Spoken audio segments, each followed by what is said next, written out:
పూర్ణమదః పూర్ణమిదం పూర్ణాత్ పూర్ణముదచ్యతే పూర్ణస్య పూర్ణమాదాయ పూర్ణమేవ అవశిష్యతే.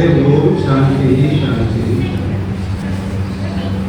జ్ఞానము అజ్ఞానం అని రెండు ఉంటాయి ప్రపంచంలో. ఒకటి జ్ఞానము, ఇంకొకటి ఏంటి అజ్ఞానం. జ్ఞానం అంటే ఏంటిది, అజ్ఞానం అంటే ఏంటో చెప్పండి మీరు. మామూలుగా ప్రపంచంలో ఎట్లనుకున్నా ఈ జ్ఞానం రెండు రకాలు ఉండదు. ఒకటి ప్రపంచ జ్ఞానము, ఇంకొకటి ఆత్మజ్ఞానం. ప్రపంచ జ్ఞానం అంటే కళ్ళతో చూసేది, చెవులతో వినేది, నోటితో మాట్లాడేది. పంచ జ్ఞానేంద్రియాలు ఉన్నాయి కదా, పుట్టినప్పటి నుండి ప్రపంచం కళ్ళతో చూస్తాం కదా, దాన్ని రూపజ్ఞానం అంటారు. పుట్టినప్పటి నుండి ప్రపంచంలో ఎన్నెన్నో మాట్లాడుకుంటే వింటుంటాం కదా, దాన్ని ఏమంటారు, శబ్ద జ్ఞానం అంటారు. పుట్టినప్పటి నుండి ఏదో వాసనలు చూస్తుంటాం కదా, ఇడ్లీ వాసన, దోశ వాసన, సాంబార్ వాసన, మల్లెపూల వాసన, అగరబత్తీల వాసన, వాసన చూస్తుంటాం కదా. ఈ జ్ఞానాన్ని ఏమంటారు, వాసన జ్ఞానం అంటారు. వాసన చూస్తాం కదా. తర్వాత చర్మంతో స్పర్శ జ్ఞానం కలుగుతుంది. స్పర్శ, ఉడుకు గాలి వస్తే ఉడుకు స్పర్శ, చల్లగాలి వస్తే చల్ల స్పర్శ, రాయి తగిలితే గట్టి స్పర్శ, వర్క్ మీద కూర్చుంటే మెత్త స్పర్శ. స్పర్శ జ్ఞానం. శబ్ద, స్పర్శ, రూప, రస, గంధ. రసం అంటేనేమో నాలుగు మీద మనం ఏదైనా వస్తువు పెట్టుకున్నప్పుడు మనకు రుచి జ్ఞానం కలుగుతుంది. రుచిని రసం అంటారు సంస్కృతంలో.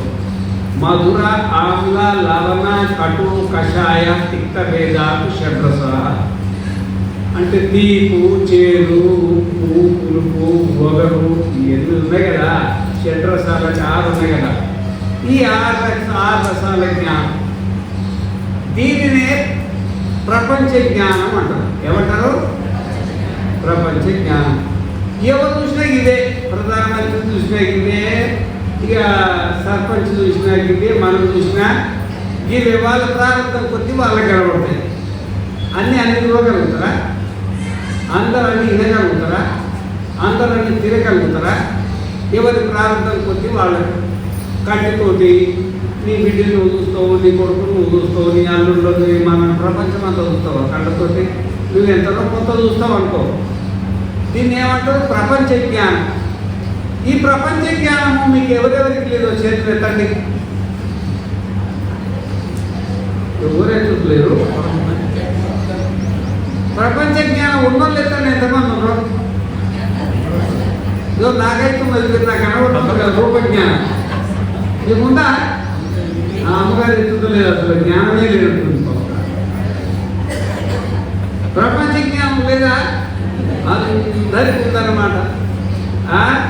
చతుర్ముఖేంద్ర దేవేషు మనుష్య అశ్వ గవాదిషు చైతన్యమే. అంటే 84 లక్షల జీవరాశులకు కూడా జ్ఞానం ఉంది. ఏ జ్ఞానము?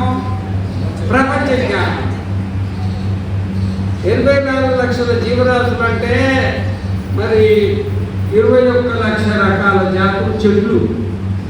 మరి చెట్లకైతే మనకున్నంత జ్ఞానం ఉంటుంది. ఎందుకంటే దానికి కళ్ళు లేవు కదా.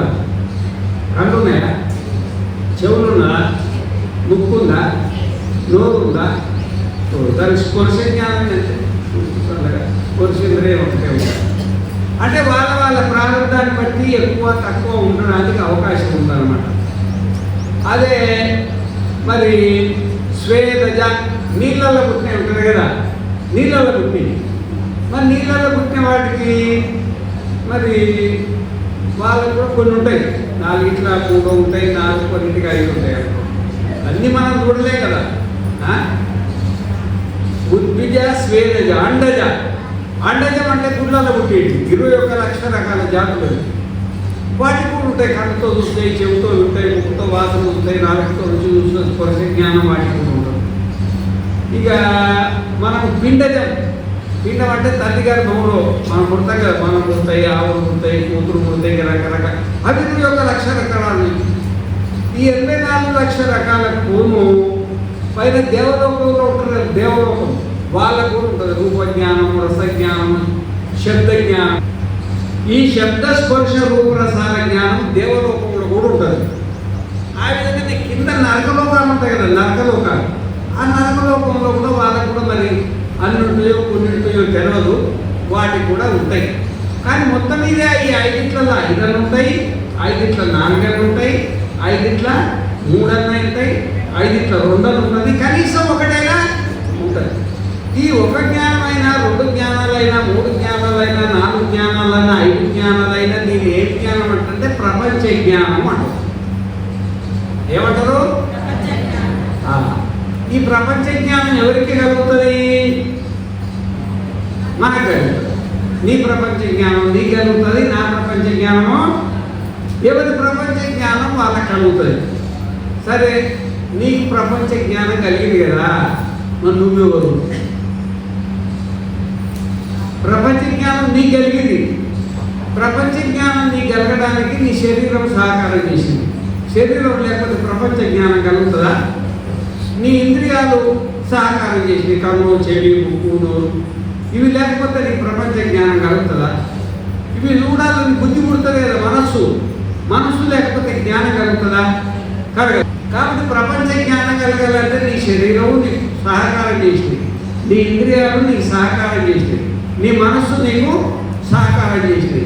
నీ మనస్సు సహకారం చేత, నీ ఇంద్రియాల సహకారం చేత, నీ శరీర సహకారం చేత పుట్టి నుండి సచ్చిన దాకా ప్రపంచ జ్ఞానాన్ని జన్మ జన్మలల్లా ఈ ప్రపంచ జ్ఞానాన్ని. మరి నువ్వెవరు? శరీరము నీది, ఇంద్రియాలు నీది, మనస్సు నీది. నీ మనస్సు నీదనా ఇంకెవరిదన్నా నీది. మరి నువ్వెవరు? దీన్ని ఆత్మజ్ఞానం అంటారు. ఏమంటారు? ఒకటేమో ప్రపంచ జ్ఞానం, ఒకటేమో ఆత్మజ్ఞానం. ప్రపంచ జ్ఞానం అందరికీ ఉంటుంది. పశువులకు, పక్షులకు, క్రిములకు, కీటకాలకు, అవి కొంతమందికి తెలివి ఎక్కువ ఉంటుంది, కొన్ని జీవులకు తెలివి తక్కువ. మనుషులకు కూడా అందరూ ఒక రకమైన తెలివి ఉంటుందా? ఉండదు అనమాట. కొంచెం ఎక్కువ, కొంచెం తక్కువ, ఇవన్నిటికీ ఉంటాయి. కానీ ఆత్మజ్ఞానం ఎంతమందికి ఉంది చెప్పండి? నీకుందా? నీ పేరేం పేరు చెప్పు. నీ పేరేం పేరు? విజయ. విజయ అనేది మరి నీ పేరా, నీ శరీర పేరా? నీ విజయ అనే పేరు నీ శరీరం పేరా, నీ పేరా అని అంటున్నా.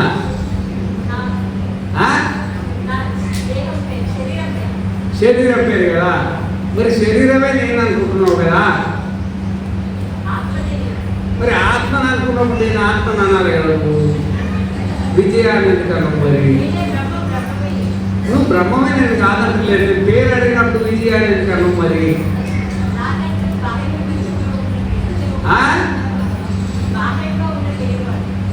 అది ఎవరు పెట్టిర్రో, నువ్వు ఎవరు అన్నప్పుడు నేను ఆత్మ అనాలి కదా. మరి విజయాన్ని ఎందుకన్నామని నేను అంటున్నాను అంతే. అర్థమైందా? కానీ జ్ఞానం ఉంది, కానీ మొత్తం జ్ఞానము లేదు. శరీరంతో ఇంక ముడి ఉందన్నమాట. శరీరంతో ఇంక ముడి మొత్తం తెగలేదు. ఉన్నది ఎంత లేదు, అంత మాత్రం ధైర్యం కలిసి అంతమందిని మాట్లాడుతుందా? ఉన్నది, కానీ ఇక మొత్తం అనేది లేదు. అయితే ఈ ఆత్మజ్ఞానం ఉంది కదా, ఈ ఆత్మ అంటే ఏంటి? ఆత్మ అంటే మనమే కదా. ఆత్మ అంటే ఎవరు చెప్పండి? అహం బ్రహ్మాస్మి అనండి. బ్రహ్మ అన్న ఆత్మ అయినా ఒకటే లేదు. అహం ఆత్మాస్మి అన్న, అహం బ్రహ్మాస్మి అన్న ఒకటే. అహం బ్రహ్మాస్మి అనండి. అహం బ్రహ్మాస్మి, అహం బ్రహ్మాస్మి అంటే నేను ఆత్మను, నేను ఆత్మను. మనకు మా ఆత్మ అయిన మనకు ఈ శరీరం ఒకటి మెడకపడ్డది, మనస్సు ఒకటి మెడకపడ్డది, ఈ ప్రపంచం ఒకటి మెడకపడ్డది. దీని పేరు సంసారం అంటారు.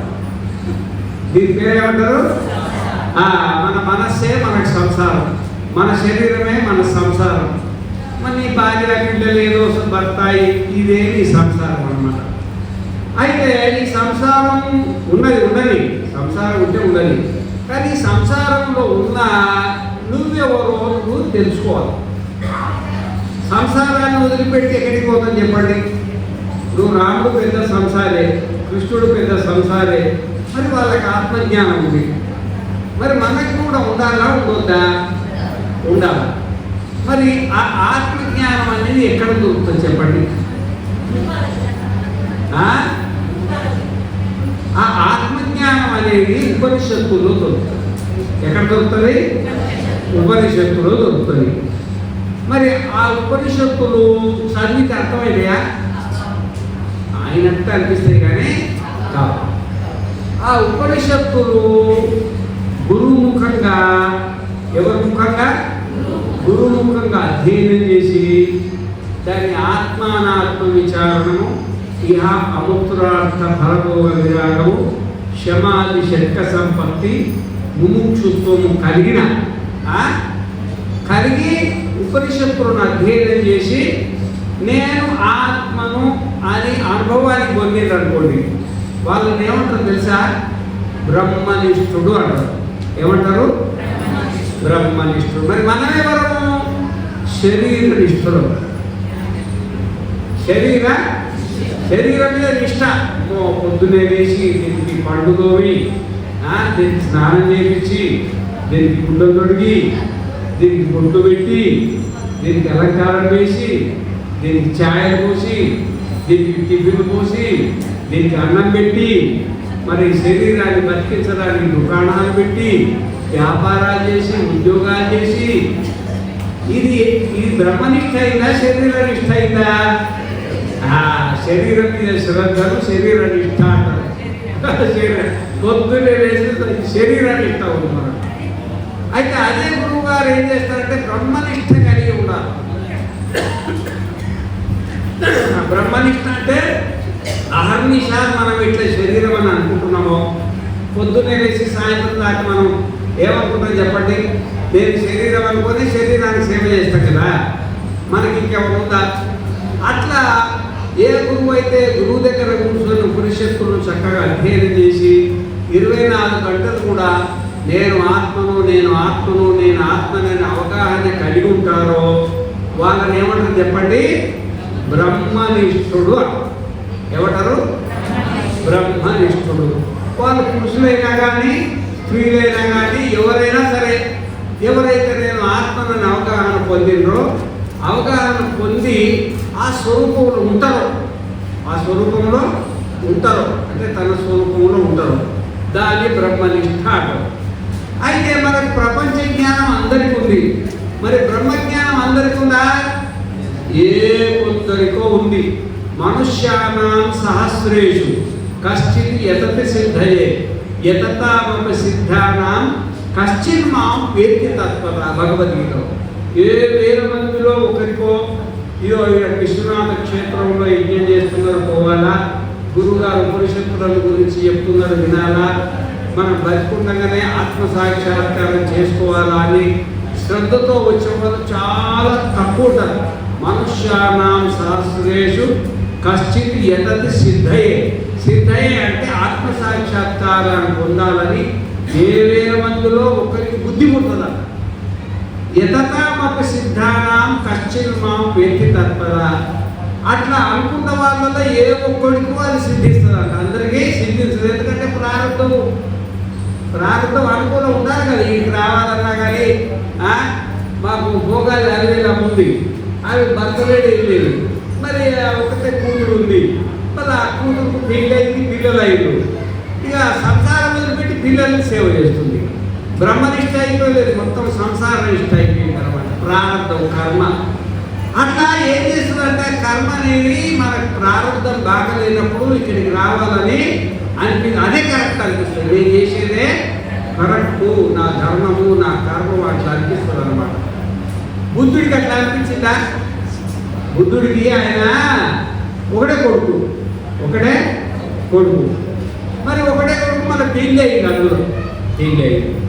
మళ్ళీ ఆ పెళ్ళానికి కొడుకు పుట్టాడు, కొడుకు సంతానం అయింది. ఇక వదిలిపెట్టవచ్చు అని చెప్పాడు. అందులో రాజుగారి కొడుకు ఎంత బాధ్యత ఉంటుంది. అర్ధరాత్రి పూటలేసి అడ్రస్ లేకపోతే వెళ్ళిపోయింది. వైరాగ్యం కలిగింది. మీకు తెలుసు కదా ఆయన కథ. వెళ్ళిపోయింది. మరి వెళ్ళిపోతే ఆయన్ని తిట్టాలా తిట్టొద్దా? తల్లి మాతృదేవో భవ, పితృదేవో భవ, తల్లి రోజులు పెట్టే, తండ్రి రోజులు పెట్టే, కట్టుకున్న భార్య రోజులు పెట్టే, కన్నా కొడుకు రోజులు పెట్టే, అన్ని బాధ్యతలే కదా. అన్ని బాధ్యతలు వదిలిపెట్టి వెళ్ళిపోయిన వాళ్ళే ఈరోజు ఆయనను పూజించిన వాళ్ళు ఎవరున్నారు చెప్పండి? మన భారతదేశం కాదు, చైనా. ఆ చైనా అది వాళ్ళది అదనమాట, కమ్యూనిస్ట్ దేశం. అక్కడ కూడా పూజ చేస్తారు అన్నమాట. జపాన్లో పూజ చేస్తారు. అది ఎంతోమంది పూజ చేస్తారు అన్నమాట. ఎందుకంటే ఒక భార్య వదిలి మళ్ళీ కొత్త సంసారం మొదలుపెడితే తింటారు. ఆధ్యాత్మికానికి అది లేదు. బ్రహ్మచర్య గృహ వనాథవా యదరేవ సువ్రజేత్ తదరేవ ప్రవ్రజేత్. బ్రహ్మచర్యం అంటే పెళ్లి కాకముందైనా సరే, గృహస్థంలో ఉన్నా సరే, వానప్రస్థం అంటే గృహస్థ బాధ్యతలు తీసుకుంటారు. తీరి కొంతమంది ఉంటారు కదా, వీళ్ళైనా సరే.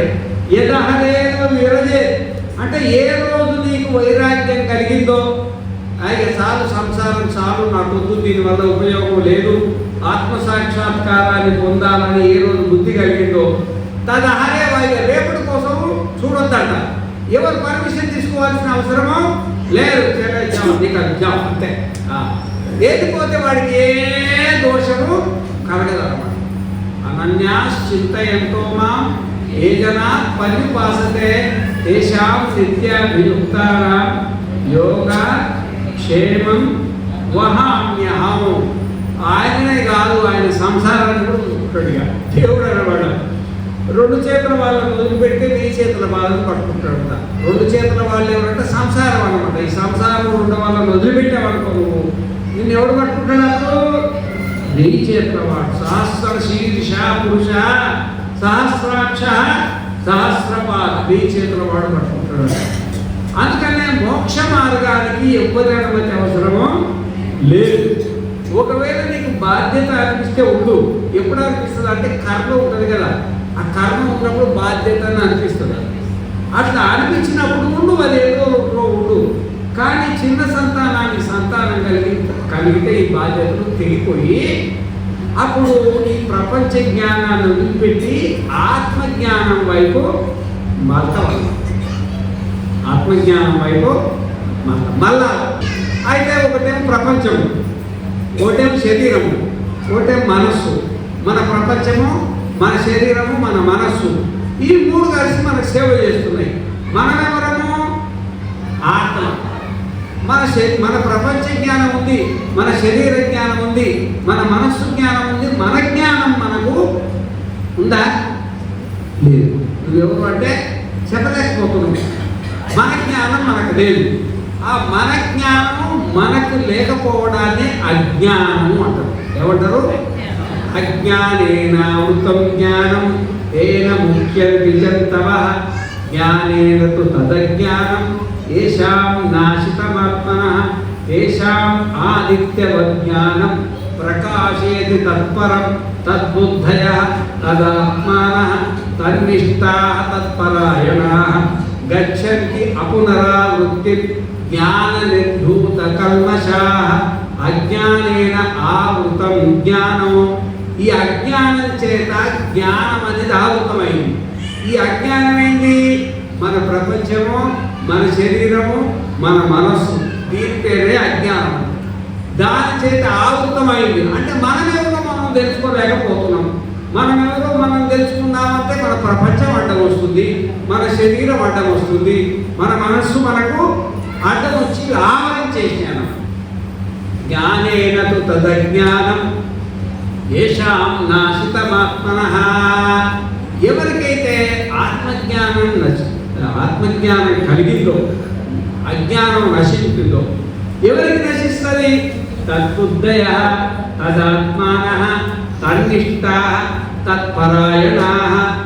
తద్బుద్ధయః అంటే మనసు దాని మీదనే ఉండాలి. తద్బుద్ధయః తదాత్మానః. బుద్ధి దాంట్లో ఉండదు. ఇప్పుడు మన బుద్ధి దేంట్లో ఉంటుంది చెప్పండి? సంసారం. తద్బుద్ధయః మనసు తదాత్మానః తన్నిష్టాః తత్పరాయణాః. మన బుద్ధి దాంట్లోనే ఉంది, మన మనస్సు దాంట్లోనే ఉంది, మన పరిశ్రమ మనమంతా సంసారంలో మునిగి తేలుతున్నాం. ఈ మునిగి తేలి సంసారాన్ని వదిలిపెట్టి మన స్వరూపంలో మనం ఉండగలగాలి. గచ్చంతి అపునరావృత్తి జ్ఞాన నిర్ధూత కల్మషాః. గచ్చంతి అపునరావృత్తి. పునరావృత్తి అంటే ఇది చెప్పండి. పునరావృత్తి తెలుసా? పునరావృత్తి. రాత్రి పడుకున్నాము, పొద్దున్నే లేచినాము, ఏమైంది? సూర్యోదయం అయింది. నిన్నటి సూర్యుడు ఈరోజు వచ్చిందా రాలేదా? అది పునరావృత్తి. పొద్దున్నే పండు తోగినవా, మరి నిన్న తోగినాం, మళ్ళీ ఈరోజు తోగినవా, దాన్ని పునరావృత్తి. నిన్న స్నానం చేసినాం, ఈరోజు స్నానం చేసినావా, నిన్న ఏం చేసినాం అంతా చేస్తున్నాం. నిన్న టిఫిన్ చేసినాం, నిన్న మధ్యాహ్నం అన్నం తిన్నాం, రాత్రి టిఫిన్ చేసినాం, ఛాయ్ తాగినాం, ప్రపంచాన్ని చూసినాం. ఈరోజు ఏం చేస్తున్నాం? అచ్చము చీకటింబడి గ్రహమురతులై విషయ ప్రవిష్టులై చచ్చుచు ముట్టుచున్ మరణ చర్మిత చర్వడులైన వారికి జచ్చర పుట్టునే వరుడు చెప్పిననైన నిజేచ్ఛనైన నేమిచ్చిననైన కానలకు నేగిననైన హరి ప్రబోధముల్. అచ్చము చీకటి అంటే ఈ ప్రపంచము, ఈ శరీరము, ఈ మనస్సులో మునిగి తేతడు. దాని పేరు అచ్చము చీకటి అంటారు. అచ్చము అంటే మనకు ఆత్మజ్ఞానం అనేది కొంచెం కూడా తెలియదు. నేను అనేది కొంచెం కూడా, నేను ఆత్మ అనేది కొంచెం కూడా తెలియదు. అచ్చము చీకటి అంటే చిమ్మ చీకట్లో పోతే నీకు నువ్వు కనబడతావా చెప్పండి? చిమ్మ చీకటి ఉంది అనుకోండి, ఏమి లేదు, కొంచెం కూడా ఎత్తులేదు అనుకోండి, నీకు నువ్వు కనబడతావా? కనబడు. దానికి ఏం ప్రతిబంధకం ఏమున్నది? చీకటి అనే ప్రతిబంధకం ఉంది. ఆ విధంగానే నేను ఆత్మను అని అనుకోకుండా ప్రతిబంధకం ఏమొచ్చింది? మన ప్రపంచము, మన శరీరము, మన మనస్సు మనల్ని కప్పేసింది అనమాట. చీకటి కప్పేసినట్టు కప్పేసి నేనెవరో మనకు అనేది తెలవకుండా ఈ అడ్డం వచ్చింది. అచ్చపు చీకటింబడి గృహమురకులై. గృహమే వ్రతం అయిపోయింది. గృహమే వ్రతం. గృహం అంటే ఏంటి చెప్పండి? గృహం అంటే ఏంటి? గృహం అంటే ఏంటి? ఏం మాట్లాడతారు? ఎవరికి ఇల్లు లేవా? ఇల్లు లేవా? గృహం వ్రతమే అంటే ఏంటంటే, గృహం అంటే సంసారమే. గృహం అంటే సంసారం. అమ్మో భార్యను నా బాధ్యత అని భర్త అనుకుంటాడు, భర్త నా బాధ్యత అనుకోని భార్య అనుకుంటాడు. వీళ్ళిద్దరు కలిసి పిల్లలు నా బాధ్యత అని అనుకుంటారు. ఆ పిల్లలు నా తల్లిదండ్రులను చూసుకోవాలని బాధ్యత అని వాళ్ళు. ఇది ఒక వ్రతం అయిపోయింది అనమాట. అథవా మరి ఈ శరీరమే గృహం అనుకోండి. ఈ శరీరమే గృహం. ఎందుకంటే మరి మీరు ఎక్కడున్నారు చెప్పండి? మీ శరీరం, మీ శరీరమే ఆశ్రమంలో ఉంది. మీ శరీరంలో మీ మనస్సు ఉంది. మీ శరీరం ఎక్కడుంది? నా మనస్సు నా శరీరంలో ఉంది. నీ మనస్సు ఎక్కడుంది? నీ శరీరంలో ఉంది. మరి నువ్వు ఎక్కడున్నావు? నీ శరీరంలో ఉంది, నీ మనస్సులో ఉంది. నువ్వు ఎక్కడున్నావు? నీ మనస్సులో. శరీరంలో మనస్సు ఉంది, మనస్సులో మనం మన మనస్సులో ఉంటే ఆ శరీరంలో ప్రవేశించి ప్రపంచంలో వ్యవహారం చేస్తున్నాం. మనకు వాస్తవికంగా మనకు గృహం ఏంటంటే మన మనస్సే మనకు గృహం. మన మనస్సే మనకు గృహం అన్నమాట. మీరంటే మేము ఎట్లా నా మాట అనుకోండి. ఇట్లా వేదం ఉంది. సవా ఏష మహారజ ఆత్మ యోయం విజ్ఞానమయ ప్రాణేషు ఏషోంతరుదయ ఆకాశః తస్మిన్ శేతే. శేతే అంటే మనం నివసిస్తున్నాం ఎక్కడంటే సవా ఏష మహారజ ఆత్మ యోయం విజ్ఞానమయ ప్రాణేషు. ప్రాణాలలో విజ్ఞానమయులు అంటున్నాం. ప్రాణాలలో ఈ ప్రాణాలంటే ఏంటి చెప్పండి? ప్రాణాలంటే మనకి ఎన్ని ప్రాణాలు ఉన్నాయి చెప్పండి? ఏం మాట్లాడతారు? ప్రాణాలు ఉన్నాయా లేవా? ఉన్నాయి కదా. మనకి ప్రాణాలు ఎన్ని చెప్పండి? ఎంత? ఒకటా? 5 5 మంచి అసలు లేదనకుండా ఒకదానో ఒకటి 5 రెండు అయినా నాకు అసలే లేవంటే కష్టంగానే వాస్తవికంగా మనకు ప్రాణాలు ఏంటంటే 19. ఎన్ని 19 ప్రాణాలకు మీరు కనీసం ఒక్కడన్నా పట్టుకున్నారు, కొంతమంది 5 పట్టుకున్నారు. అర్థమైందా? ప్రాణాలు అంటే కరణాలు, ప్రాణాలు అంటే కరణాలు, కరణాలు అంటే పనిముట్లు. కరణాలు అంటే ఏంటి? పనిముట్లను ప్రాణాలు అంటారమ్మా. పనిముట్లు 5 జ్ఞానేంద్రియాలు, 5 కర్మేంద్రియాలు, 5 ప్రాణాలు. ప్రాణము, అపానము, వ్యానము, ఉదానము, సమానం అంటారు కదా. గాలి ఒక్కటే కానీ లోపలికి పోయి 5 అవుతుంది. అది దాంట్లో ఏది పని చేయకపోయినా చచ్చిపోతారు. 5కి 5 కరెక్ట్ ఉండాలి. అర్థమైందా? అయితే 5 జ్ఞానేంద్రియాలు మీకు తెలుసు కదా, జ్ఞానేంద్రియాలు తెలుసు కదా. 5 కర్మేంద్రియాలు తెలుసు కదా, వాక్కు, పాణి, పాద, పాయు, ఉపస్థాయి ఉంటాయి కదా. 5 కర్మేంద్రియాలు, 5 ప్రాణాలు. 5 ముళ్ళు ఎన్నైనాయి? 17. ఒక మనస్సు, ఒక బుద్ధి, ఒక చిత్తము, ఒకటి అహంకారం. ఎన్నైనాయి? 4. 17 4 ఎన్నైనాయి? 19. ఈ 19 వేదంలో ప్రాణాలు అంటారు. ఏమంటారు? ప్రాణాలు. అయితే ఈ ప్రాణాలు జడాలా చైతన్యాలా? చైతన్యమేనా? ఒకసారి అడ్డముకున్నాం, ఒకసారి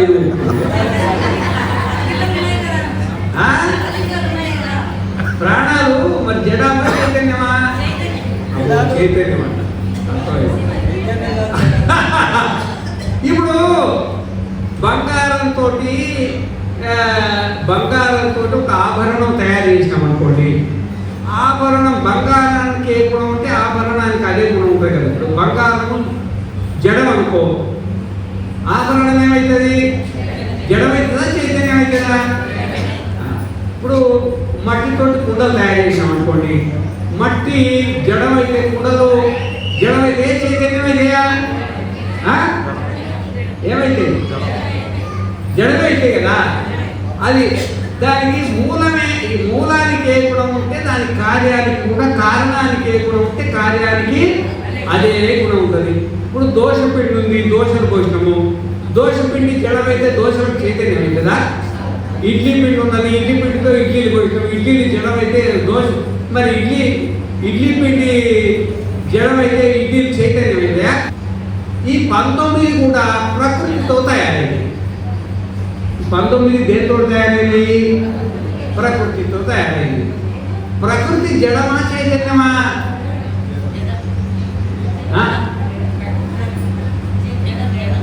జడమేనా? పక్కన ఏదో తరాలని అంటున్నా. అదే ప్రకృతి ఉంది కదా. ప్రకృతే మహాన్ తతో అహంకార తస్మాత్ షోడశకస్తు గణః తస్మాదపి షోడశకాత్ పంచభూతాని. మూల ప్రకృతి ఉంది కదా. ఈ మూల ప్రకృతి అనేది జడం. ఏమంటారు? జడం. మూల ప్రకృతికి కంటికి కనబడదు. ఈ భూమి ఉంది కదా. ఇప్పుడు నీళ్ళు ఉన్నాయి. ఉదాహరణకి నీళ్ళు చెప్తా. నీళ్లను సైంటిఫిక్ భాషలో ఏమంటారయ్యా? ఏమంటారు? H2O. H2 అంటే హైడ్రోజన్ అనే గాలి 2 భాగాలు. 2 కిలోలు అనుకో. హైడ్రోజన్ గాలి 2 కిలోలు, ఆక్సిజన్ గాలి 1 కేజీ. అవి 2 కలిస్తే ఏమైతుంది? నీరు. కంటికి కనబడుతుంది. అప్పుడు ఏమవుతుంది? హైడ్రోజన్ నీ కంటికి కనబడదు, ఆక్సిజన్ నీ కంటికి కనబడదు. కానీ అవి 2 కలిస్తే నీళ్ళు అయితే కదా. ఆ నీళ్ళు నీ కంటికి. మూలం సూక్ష్మం ఉంటుంది, కారణం సూక్ష్మం ఉంటుంది, కార్యం వచ్చేది స్థూలమైపోతుంది. ఆ విధంగానే ఈ మూల ప్రకృతి ఉంది కదా. సత్వగుణము, రజోగుణము, తమోగుణం అనేది మూల ప్రకృతి. అవి సమానంగా కాకుండా అవి సమానమైనవి అనుకో, సృష్టి మాయ అయిపోతుంది, మొత్తం మాయ అయిపోతుంది. దాంట్లో సత్వగుణము కొంచెం ఎక్కువ, రజోగుణము, తమగుణం తేడాలు వచ్చినాయి అనుకో, ఇదంతా నువ్వు నేనంతా కనబడతావు అన్నమాట. కానీ ఏది కనబడ్డా ఈ మూల ప్రకృతి ఉంది కదా, ప్రకృతి అనేది జడము. ప్రకృతి అనేది జడము. ఇప్పుడు నేను అనండి, మీరు నేను ఏమో కొంచెం సరిగ్గా అంటలేదు. నేను అనండి, నేను అనండి. మీరు అందరు కలిసి ఈ పండును నేను అనమనండి. మరి ఎందుకు అనలేదు? ఏమని మీరు అన్నారు కదా, మరి నేను అనమనండి. అందరు కలిసి అనమనండి. దీనికి కొబ్బరికాయ కొట్టి మంగళారతి ఇచ్చి అనమనండి. పోని అష్టోత్తరాలు చెప్పండి. నీకు ఓం అరటికాయ నమః, అరటికాయతో ఆయన నమః, అరటికాయతో గుజ్జాయ నమః, ఒక 105 అష్టోత్తరాలు చెప్పి దీనికి షోడశోపచార పూజ చేయండి. ఏ పూజ? షోడశోపచార పూజ చేసి నేను అనమనండి అంటదా? మీరు ఏం చేసినా అన్నదన్నమాట. ఎందుకంటే ఇది వాస్తవికంగా మూలం ఏంటి? జడం. మూలం అనేది జడం అన్నమాట. కాబట్టి జడం ఎప్పుడైనా చైతన్యము కాదు. నాసతో విద్యతే భావ, నా భావో విద్యతే సతః, ఉభయోరపి దృష్టోంతః అనయో తత్వదర్శి. నా అసతో విద్యతే భావ. ఏది జడము అది జడము, ఏది చైతన్యము అది చైతన్యము. చైతన్యము జడం కాదు, జడము చైతన్యం కాదు అన్నమాట. ఆ విధంగానే ఈ అరటి పండు ఎట్లయితే జడంతో తయారైంది జడమో, కారణంలో ఏ గుణాలు ఉంటాయి, కార్యంలో అదే గుణాలు ఉంటాయి. మన ఈ 19 ఉన్నాయి కదా, ఈ 19 కరణాలు ఉన్నాయి కదా, 19 మనకు టూల్స్ ఉన్నాయి కదా, పరికరాలు ఉన్నాయి కదా, ఇవి దేంతో తయారైనవి? ప్రకృతితో తయారైనవి. ప్రకృతి జడం అన్నమాట. ప్రకృతి ఈ 19కి 19 కూడా ఈ కన్నుకు నేను కన్నునని తెలియదు, ఈ చెవుకు నేను చెవునని తెలియదు, ఈ ముక్కుకు నేను ముక్కునని తెలియదు, ఈ నోరుకు నేను నోరునని తెలియదు, ఈ చెవులకు నేను చెవులని తెలియదు, ఈ చెయ్యికి నేను చెయ్యని తెలియదు, ఈ కారుకు నేను కారునని తెలియదు. ఈ 19 ఏది కూడా నేను ఇదని తెలియదు అన్నమాట.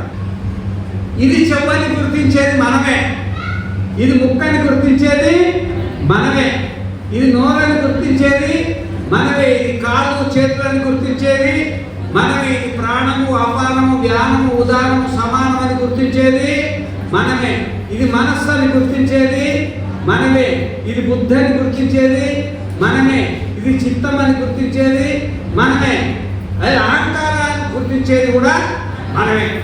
నాకు అహంకారం వచ్చినట్టు అహంకారాన్ని గుర్తించేది కూడా మనమే. ఇవన్నీ కలిసి జడజాతి, ఇవన్నీ కలిసి జడజాతి. ఈ జడజాతిలో ఒకటి చైతన్యం ఉంది. ఈ జడజాతిలో ఒకటి చైతన్యం ఉందన్నమాట. ఆ చైతన్యం ఎవరు? ఆత్మ అంటే ఏ ఊరు ఉంటుందన్నది? నువ్వే. ఈ జడజాతిలో చైతన్యం ఎవరు? మనమే. ఈ చైతన్యం ఎవరు? మనమే అన్నమాట. సవాయేష మహారజ ఆత్మ యోయం విజ్ఞానమయ ప్రాణేషు ఏషోంతరుదే ఆకాశ యోయం విజ్ఞానమయ ప్రాణేషు. ఈ ప్రాణాలలో విజ్ఞానమయుడు అంటే ఈ 19 ఒక జాతి, మనం ఒక జాతి. ఎన్ని జాతులు? 19 కలిసి ఒక జాతి అమ్మా. ఇప్పుడు మాలలో ఒక జాతి, మాలలో ఒక జాతి, కుమ్మలలో ఒక జాతి, కమ్మలలో ఒక జాతి అనుకున్నట్టుగా ఈ 19 కలిసి ఒక జాతి. ఈ జాతి పేరు ఏం పేరు? జడ జాతి. ఏమంటారు వీటిని? జడ జాతి. దానిలో ఒకటి ఉంది, అది విజ్ఞానమయ.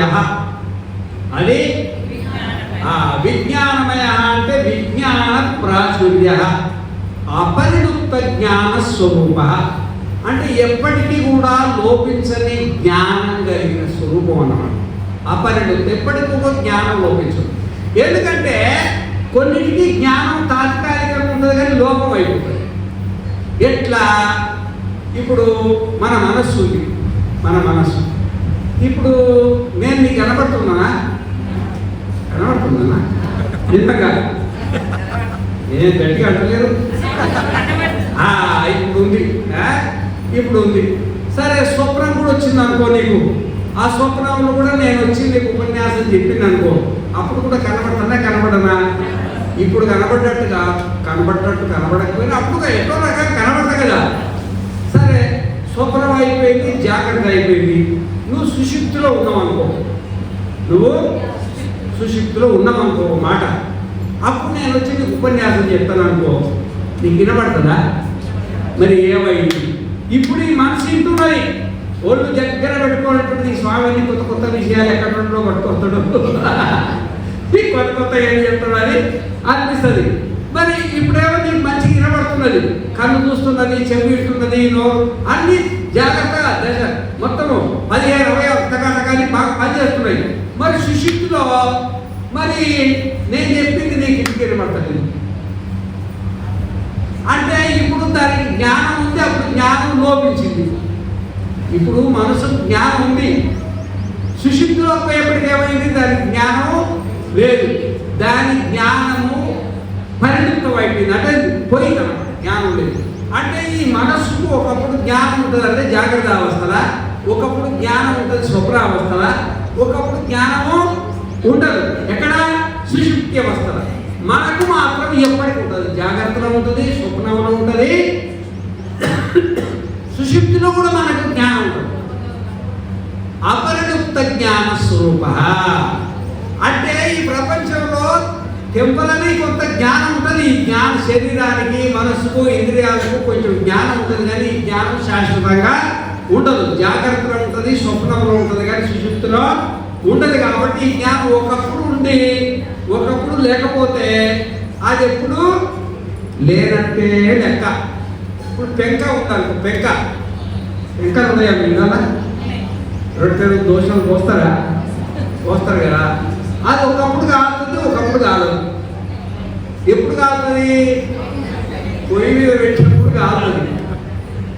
ఎప్పుడు కాలదు? దించినప్పుడు కాలదు. ఈ కాలేది తన గుణమా తనది కాదా చెప్పండి? కాలుతుంది కదా, కాలేది పెంక గుణమా కాదా? ఏం మాట్లాడలేదు. పెంక గుణం అయితే దించిన తర్వాత కూడా కావాలి, ఎప్పుడు కావాలి? పొయ్యి మీద పెట్టినప్పుడు కాలుతుంది, దించినప్పుడు కాల్చలేదు అంటే ఆ కాలే గుణం పెంకది కాదు. అది ఎక్కడి నుండో వచ్చింది, అది ఎక్కడి నుండి వచ్చింది? పొయ్యిలో నుండి వచ్చింది అనమాట. టెంపరీ ఏమనిపిస్తుంది? పెంక మీద చేయబెట్టారు, పెంక కాలేదంట. వాస్తవికంగా పెంక కాలదు, పెంకలో ఉన్న అగ్ని కాలుతుంది, కానీ పెంక కాలేదంట. ఎక్కడ మీరు ఏం దాకా వచ్చిండ్రు అంటే హైదరాబాద్ దాకా వచ్చినాం అంటారు. వచ్చింది రైలు, వచ్చింది బస్సు, వచ్చింది విమానం, కానీ మనం వచ్చినట్టు అనిపిస్తుంది అనమాట, భ్రమ కలుగుతుంది అనమాట. ఆ విధంగానే పెంకలో తాత్కాలికంగా ఒకప్పుడు అగ్ని ఉంటుంది, ఒకప్పుడు లేకపోతే అది ఎప్పుడు లేని దాని కిందనే లెక్క. పెంక మీద ఉన్నా అది దాన్ని కాదు. ఆ విధంగానే మనస్సు ఒకసారి జ్ఞానం ఉంటుంది, అంటే జాగ్రత్త అవస్థల, స్వప్నావస్థల జ్ఞానం ఉంటుంది, కానీ సుషుప్తి పోయేప్పటికీ జ్ఞానము ఉండలేదు. ఒకప్పుడు ఉంటుంది, ఒకప్పుడు ఉండలేదు. కాబట్టి ఆ జ్ఞానం తనది కాదు. ఏ వస్తువుకు ఏది స్వభావమో అది ఎప్పటికీ ఉంటుంది అన్నమాట. ఇప్పుడు ఉదాహరణకి అగ్నికి ఉడుకు వెలుతురు రెండు ఉంటాయి. అగ్నికి ఉడుకు వెలుతురు అది ఒకప్పుడు ఉండి ఒకప్పుడు లేకుండా పోతాయా? ఎప్పటికీ ఉంటాయా? అంటే తాత్పర్యం ఏంటంటే బుద్ధికి జ్ఞానం తన స్వరూపం అయితే సుషుప్తిలో కూడా ఉండాలి. అది ఉండలేదంటే దాన్ని కాదన్నమాట, దాన్ని కాదు. అయితే ఈ జడజాతిలో మనం ఉన్నాం. సవకేశ మహానజ ఆత్మ యోయం విజ్ఞానమయ ప్రాణేషు. ఈ ప్రాణాలలో మనం విజ్ఞానమయుడు. అంటే విజ్ఞానం లేనివంటే జ్ఞానం లేని పదార్థాలనే ఏషోంత హృదయ ఆకాశ తస్మిషేతే. మనం ఎక్కడ ఉంటున్నామంటే హృదయ ఆకాశంలో ఉంటున్నాం. మీరు ఎక్కడుండి చూసుకుంటున్నాను? హృదయాకాశంలో ఉండి చూస్తున్నాను. ఎక్కడ నుండి చూస్తున్నారు? శరీరంలోనే మనస్సు ఉంది. మరి మనస్సు మనం ఒకటే దగ్గర ఉన్నాం, మనస్సు మనము ఒక దగ్గరే ఉన్నాం. అంటే ఏమైందంటే ఇప్పుడు వెనకాల ఈట నాడి, పింగళ నాడి, సుషుమ్నా నాడి 3 నాడులు ఉంటాయి. ఎక్కడ ఎన్నుముక లోపల. అయితే దాంట్లో మరి షట్ చక్రాలు అంటారు. ఎన్ని? 6 చక్రాలు. 6 చక్రాలలో ఇక్కడ హృదయ చక్రం అని ఉంటుంది. ఇక్కడ అంటే దీని వెనకాల ఎన్నుముక లోపల సుషుమ్నా నాడిలో హృదయం అని పద్మం ఉంటుంది, హృదయ చక్రం అంటారు. అది మనం తిన్న ఆహారంతో తయారైంది. ఎట్లా కన్ను తయారైందో, చెవు తయారైందో, కాలు తయారైందో, చేయి తయారైందో మనం తిన్న అన్నంతో, ఆ విధంగానే ఆ హృదయ పద్మం కూడా మనం తిన్న అన్నంతో తయారైంది. సుషుమ్నా నాడి అన్నంతో తయారైంది. సుషుమ్నా నాడిలో ఉన్న షట్చక్రాలు కూడా అన్నంతో తయారైంది. అది దాన్ని మాంసపిండం అంటారు. దాన్ని ఏమంటారు? మాంసం. ఆ హృదయ పద్మం అంటే ఒక మాంసపిండం. ఆ హృదయ పద్మం అనేది ఎట్లుంటుందంటే ఇట్లా డొప్ప మాదిరి ఉంటుంది. ఎట్లుంటుంది? ఇట్లా డొప్ప మాదిరి ఉంటుంది. ఒక గ్లాసు మాదిరి, ఒక చిన్న గిన్నె మాదిరి ఉంటుంది. గిన్నెలో ఒక ఆకాశం ఉంటుంది కదా. గిన్నె ఉన్నప్పుడు మామూలుగా ఖాళీ గిన్నెలో ఒక ఆకాశం ఉంటుంది. ఉంటుందా? ఉంటుందా? గ్లాసులో ఆకాశం ఉంటుంది, చెంబులో ఆకాశం ఉంటుంది, కుండలో ఆకాశం ఉంటుంది కదా. ఆ విధంగానే హృదయంలో కూడా ఆకాశం ఉంది. ఆ ఆకాశాన్ని ఏమంటారు చెప్పండి? హృదయాకాశము అంటారు. ఘటంలో ఉండే ఆకాశాన్ని ఘటాకాశం అంటారు. మఠంలో ఉండే ఆకాశాన్ని మఠాకాశం అంటారు. హృదయంలో ఉండే ఆకాశాన్ని ఏమంటారు?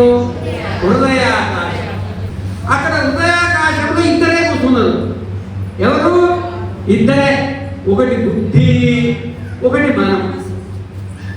ఒకటి బుద్ధి, ఒకటి మనం. తస్మిన్ శేతే మన నివాసం. అది శరీరంలో హృదయం ఉంది.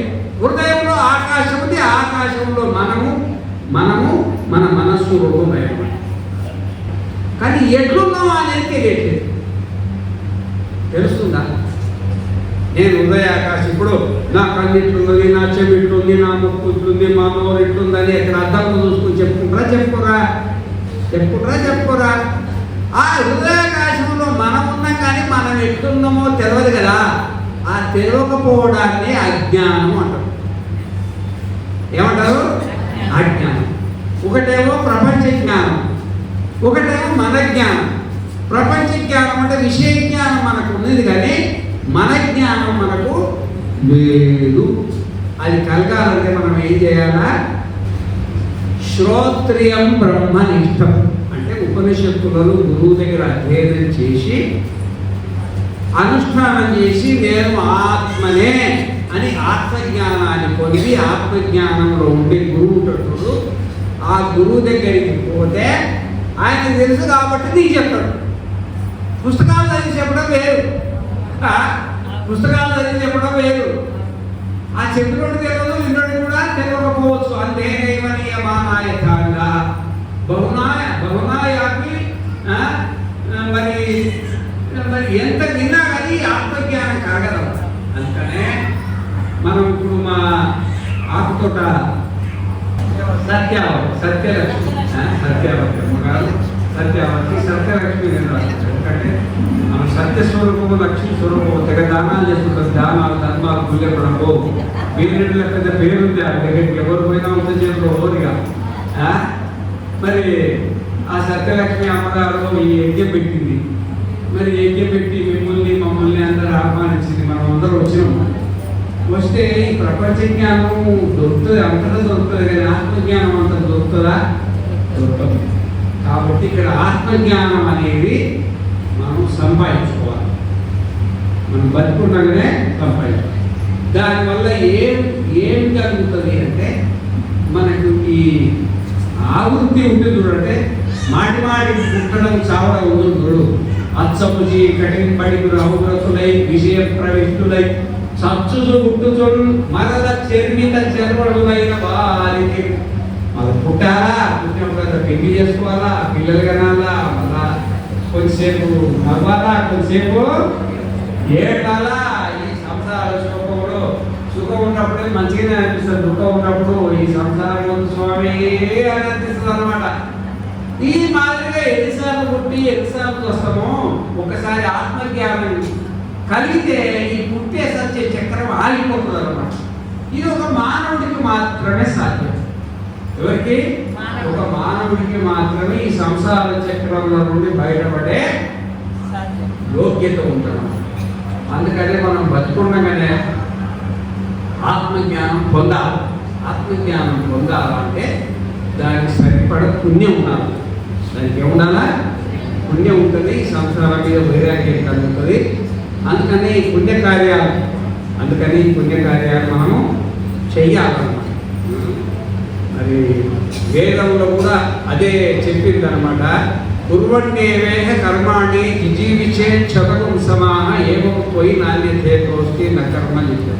కుర్వన్నేవేహ కర్మాణి జిజీవిచే క్షతకం సమా అంటే సంవత్సరాలు, శతకం సమ అంటే 100 సంవత్సరాలు. జిజీవిషేట్ అంటే బతికి ఉండాలని కోరాలి. 100 ఏళ్ళు నేను బతికి ఉండాలని కోరుకోవాలి, కోరిక ఉండాలని తప్పకుండా. ఎందుకంటే కుర్వన్నేవేహ కర్మాణి అంటే కర్మలు చేసుకుంటూనే ఈ 100 ఏళ్ళు బతకాలని కోరిక ఉండాలట. సంసారం చేసుకుంటూనే అని చెప్పలే. కర్మలు దేని అంటారంటే యజ్ఞము, దానము, తపస్సు, దేని కర్మలు. పెళ్లి చేసుకోవడం, పిల్లల కన్నా ఇదంటే ఇది కర్మ కింద లెక్క రాదు. కర్మ సరే తప్పదు కాబట్టి యజ్ఞము, దానము, తపస్సు బతుకుండగానే మనము పాతకాలంలో రోజు యజ్ఞాలు చేసేవాళ్ళంట. రోజు యజ్ఞాలు చేసేవాళ్ళు. ఇప్పుడు చేస్తుంటారు. రోజు పోకపోతే నెలకు పూటను చేయండి, నెల కాకపోతే సంవత్సరానికి వస్తుందని చేయండి. సంవత్సరానికి ఒకసారి కాకపోతే కనీసం 5 ఏళ్ళకన్నా ఒకసారి యజ్ఞాలు చేయాలి. ఇక 5 ఏళ్ళలో చేయకపోతే సత్యలోకాన్ని ఒక యజ్ఞం చేయండి. సత్యలోకానే ఇంకేం చేయాలి చెప్పండి. అంత సంపాదన అవసరమే కానీ అంత సంపాదన అంటే సంసారం కోసం ఖర్చు పెట్టద్దు. సత్యలక్ష్మి చెప్పిన కనీసం 200 మందిని తీసుకురావాలి. ఎందుకంటే ఈ యజ్ఞం ఏముంది, ఇళ్ళల్లో కూడా పెట్టచ్చు. ఏముంది, ఒక 4 ఎకరాలు పెట్టి స్వాహ అంటే యజ్ఞం అవుతుంది. కానీ యజ్ఞం అన్నప్పుడు అన్నదానం ఎంత జరిగితే అంత మంచిది. అందుకనే నేను చెప్పిన 200 మంది తీసుకురా, 200 మంది తీసుకురా. మనం యజ్ఞం పెట్టినందుకు అన్నదానం జరిగితే చెప్పినా చెప్పలేదమ్మా? ఎన్నిసార్లు చెప్పినా? 7 సార్లు చెప్పినారమ్మా. కాబట్టి ఇంత మాత్రమేనా? మరి దగ్గర బాగానే వచ్చేసిన పర్వాలేదు. మరి మనం అందరం కలిసి ఇప్పటి వరకు యజ్ఞం చేసుకున్నాము. మరి ఇప్పుడు ఏదో 2 మాటలు అంటే ఆత్మజ్ఞానానికి సంబంధించిన 2 మాటలు మాట్లాడుతున్నాము.